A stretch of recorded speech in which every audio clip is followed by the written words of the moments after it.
Good afternoon, gentlemen. T-Box Talks, Father's Day edition. I'm out here, and there have been some groups going by today. There's been a number of groups that have gone by, including the one that is out there right now, which is a husband and a wife group playing, um, which I would say is a bit of a, don't want to say this too loudly, interesting dynamic on Father's Day. One of the few days where we have that is an opportunity to have the hall pass and to get out of the house, without necessarily the normal expectations of what we might have on another day. Um, so, we've seen some good activity. It's kind of an interesting thing about Father's Day. I'm new to the game, but I'm learning that it is a kind of my view of what Father's Day is and perhaps should be is that it is a day where the father gets to have a day in any way and by any design that they would like to have it. So that could be some golf. They could be watching some golf. In today's case, it's the U.S. Open. What better thing to do on Father's Day than to sit down and watch the U.S. Open, potentially with your son, right? But I'm learning a lot of things about the dynamics of Father's Day. I was very excited for it because we've got an infant baby, and I kind of was viewing it as a day where, like a day to myself type thing, where I'd have kind of a, like I was saying, like the hall pass or the free opportunity to do what it is that I'd like to do, and what I'm realizing is, one, I still have a dad, which is good. Two, my wife still has a dad, which is also good.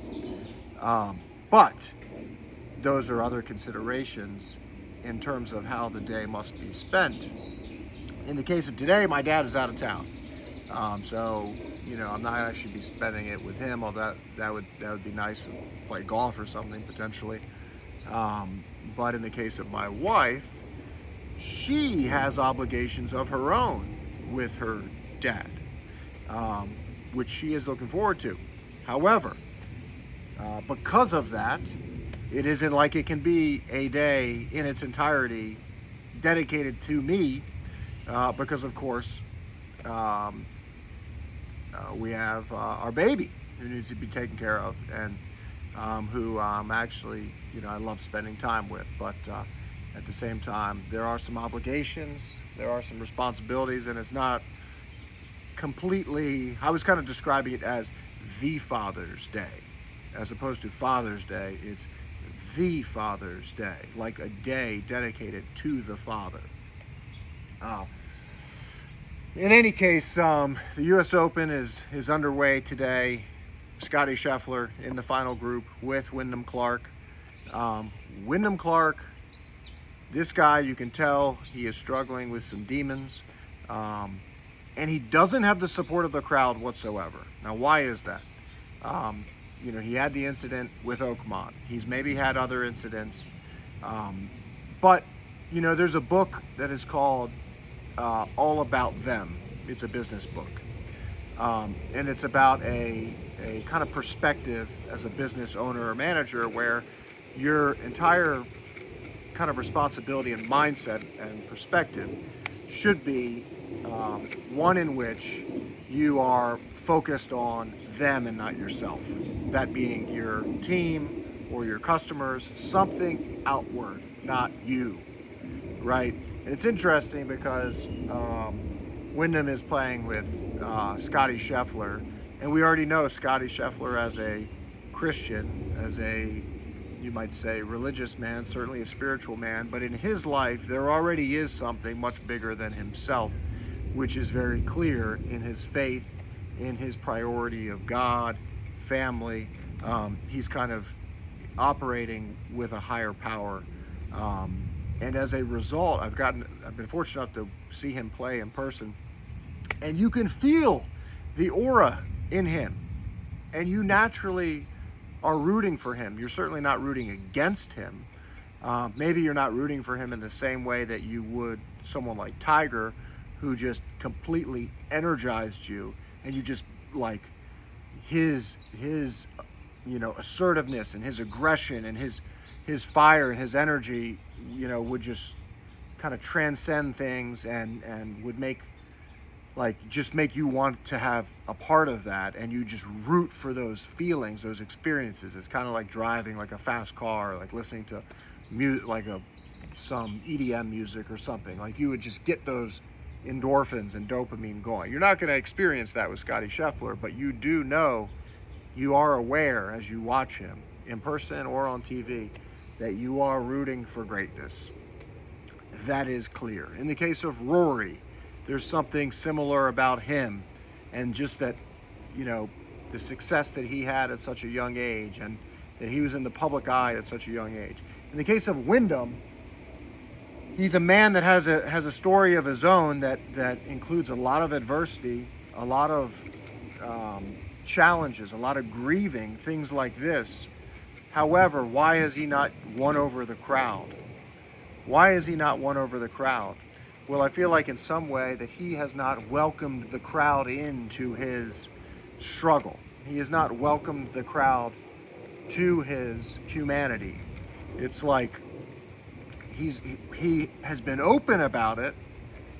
He hasn't concealed it, but he's not aligned with the crowd. They're not rooting for him in the way that they would Maximus in Gladiator, where they're aware of his struggle, but they also they've aligned themselves with him.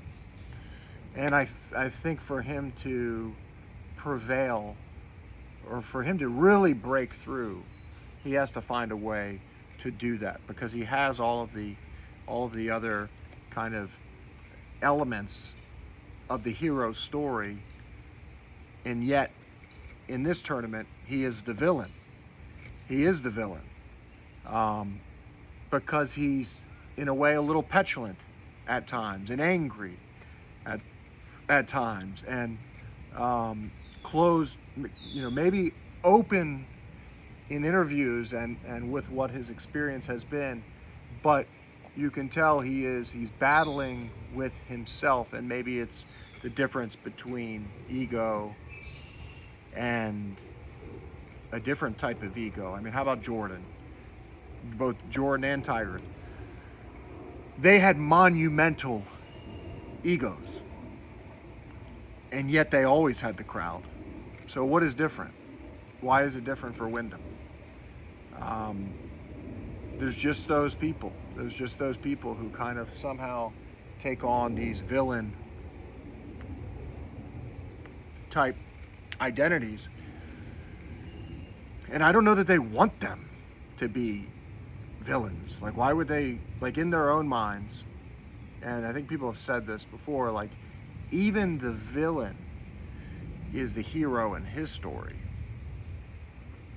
And that would, of course, be the case for Wyndham. In his story, he is the hero. And yet, currently to the people of New York and the people of Long Island, they're cheering for him, cheering for poor shots, and basically not supporting him in any way. So it'll be really interesting to see what happens and how it plays out. But out here, pretty quiet day, beautiful day. Smoking a cigar, La Aroma de Cuba. Not a Cuban cigar, but perhaps it has the smell of a Cuban cigar, which is why it is called the La Aroma de Cuba. And it's good, it's tasty.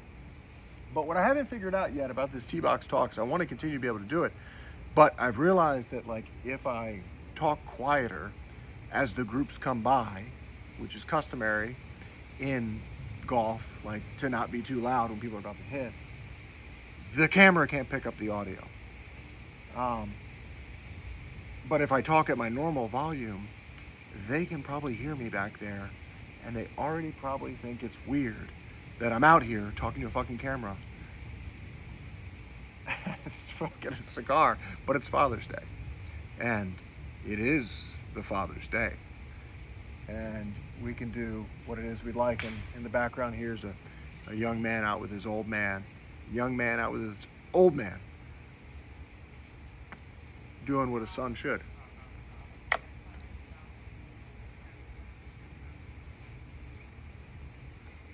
So anyway, T-Box Talks. Happy Father's Day. Enjoy the US Open. Get out there, practice your short game. I certainly need to.